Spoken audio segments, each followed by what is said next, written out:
Low Vision Media. With the GFMBS movement, it's pretty much, capitalizing on everything that was here. D-sets, low lives, tomahawks, jolly stompers, face heads. You know what I'm saying? Like SMG, Brooklyn BMF. Just all of the shit that encompasses the New York culture.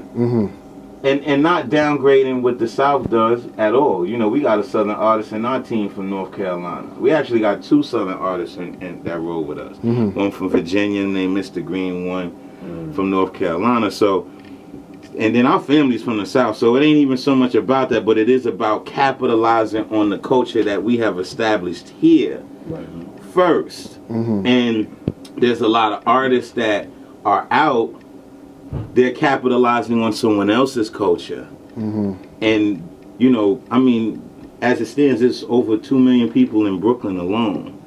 So if you focused on, for the cats that are from Brooklyn, if we all focused on Brooklyn in itself, it's going to raise the level of attention and awareness to New York. You can't even go on a record label and get signed as a New York artist, and this is the epicenter of where it all came from.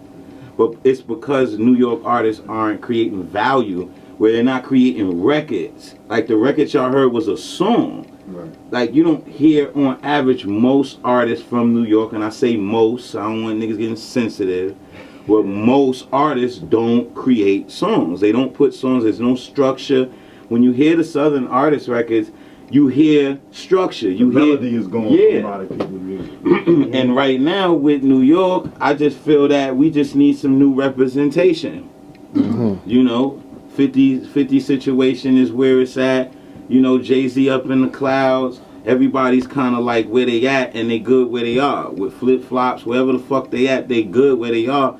And we here bottom feeding right now, trying to scratch to the top. And even though I came out with that era, I feel like the last of the Mohicans. Like I'm the only cat from that era that didn't get their look yet. I didn't get a chance to speak. So I feel like now when I get my chance to speak, they gonna hear some shit, cause I seen it all. I've been around Big, I've been around Smooth Trick, I've been around all the greats, and I was a young dude. I'm about to turn 35 this year. So when we came out, I was like 14, 15 years old running around. So all of that experience and just grasping the knowledge of just what to do and what not to do, now I feel like God has given me the opportunity to speak. But I'm not going to speak by myself. I'm coming with a movement that's so crazy, like a movement. Like it's rare you see a clique of individuals. There's always one weak person. It ain't like none of that shit in what we about to bring forth. Now that it's back to clique crews and posses, New York is infamous for that. Infamous. So I know once the torch get thrown in the air, it's going to raise the levels of attention tremendously. And I just did a record last night with Rockness Monster. We got the Banksters movement. We got the Beast movement, Brownsville, East New York. Everything Brooklyn, I don't give a fuck. Whatever's coming out of Brooklyn that's worth entertaining, I'm entertaining it. Because my knowledge of the business could propel a lot of artists out of the situations that they in. And I feel that there's the other artists that's on top can do that, but they complacent in their space and they're threatened by their space. So they don't want to put the next nigga on that could possibly take, food out of their mouths, but that's impossible. What I eat don't make the next nigga shit. So if I put this man on and give him some jewels and drop some knowledge and tell him what to do, he may apply it in a different form that may benefit me in a way that I didn't know how to take it and advance from it. So you can't be any person that's afraid to share knowledge is a fucking devil to me. Period. Any nigga that's afraid to give another nigga knowledge that could feed his family is a devil to me. Why would you want to see? Why would you not want to see it? Especially if a nigga got kids, that's innocence right there. How could you not want to put a nigga on that can help feed his family?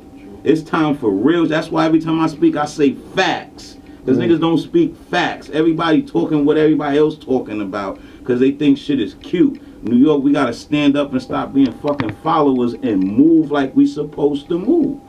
And I am on my New York shit. And it's not to be segregated towards anybody else, but this is where the fuck I live. Mm-hmm. You know what I'm saying? Right. This is where I'm from. I gotta hold this shit down. Because the powers that be say they holding it down just for namesake. But I don't see these niggas in the hood. I don't see none of them. They can't walk through the parks and the shit that I walk through. On average. And when when Smooth, Trigger, and myself, when we had this shit on Smash, we was still smoking and sitting wherever the fuck we wanted to be at. Cause real niggas do real things. Ain't no nigga gonna try to press you and rob you, first of all, if you moving the right way with niggas. Right. On average, half these niggas that's doing their thing could come through and say, look, my nigga, I'll pay you and your whole team, if it's 100 or 20 bloods, right? And you say, yo, I'm gonna give y'all niggas some bread, you know what I'm saying, to just promote my shit and promote my movement. Do you understand the loyalty that would come from that? You don't know what you took a nigga up out of. Right. And so you see a niggas throwing money in the fucking club and throwing shit. Nigga, that's your food. That's your food. You better go get that shit. You got these niggas flaunting they fucking money, throwing that shit up. Since when? We don't do that shit here. We don't do that. And niggas is coming home. Like, none of that shit flying this year. None of it. We better not see you doing that shit. Not around us. Cause nigga, we coming woofed out, nigga. It ain't none of that. And I'm only saying this not to be negative. I'm saying this cause it's time for a movement. If you don't stand for something, you gonna fall for anything. Anything. And I'm willing to die for what I believe in. Can you say that you will do the same thing? That's the difference. I was born to be this way. It ain't too many niggas designed like that. That's why niggas was scared of Pop. Cause he believed in something. He stood for something. Right. And he could talk and articulate and speak for his people. That's right. I could speak for my people, son. I'm speaking for Brooklyn. I'm telling you right now, we about to move on this shit in a way that you never seen in your life. Telling you, Young Quincy Jones in the building, nigga. Yes, Brooklyn, BK, home of the click clack. You know, you heard him. You already know. Christ, boy. You right. Brownsville, the Prince. You right. Flow Vision Media. The Smoke Session is in the building. We're gonna blast off on a couple of joints with Merce. You know what I'm saying? If you don't know who I am, I'm the infamous Rest the Prince of Brooklyn. You know. Hold it down with my nigga Khryst. The Ming the Merciless project is coming crazy. So, you know, I got Retribution out right now. You could go to that page. Yeah, download that Retribution, boy. You can go anywhere. Just Google me and you find out where I'm at. You know, Rah Black. I'm pushing that all on Facebook. Y'all see me. This is we run that shit from back in the days. You know what I'm saying? So it's good that we able to connect and make this shit happen. Right now, you know, we got I got Retro Soul. I'm working on Retro Soul right now. They're going in a different direction. It's called Retro Soul Life After Retribution. You know what I'm saying? So got a lot of treats on there for you. Know, Merce is a part of that. You know, I just did a crazy joint with Wordsworth. My nigga Bathgate. Me and Lady Luck got a joint. You know, my homegirl Il Camille from the West Side. So, you know, just keep your ears open. And keep your eyes tuned into what the fuck we doing to fix your face or your shit to get smacked.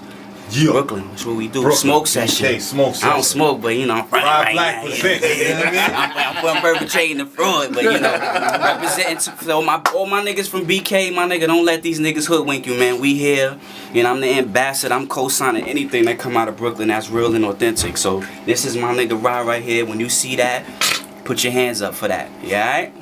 You already know what it is, boy. Follow me at Rest M. At Prince Rest M. You can follow me on that Twitter or just Google me. I'm where it's at. We gonna get into some more joints and you know.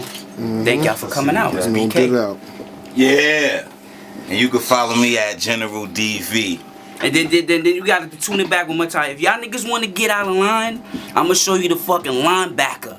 This a quick glimpse.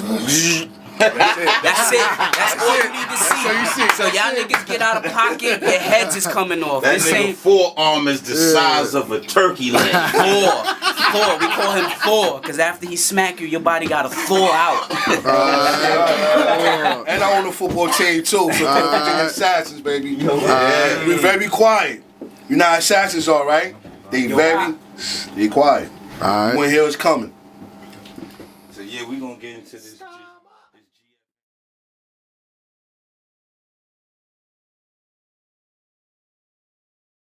Government officials. Yeah, I'm trying to stay alive. It's just you and I. Kanye, Jay-Z, Frank Ocean, and one man, nigga, no magic potion.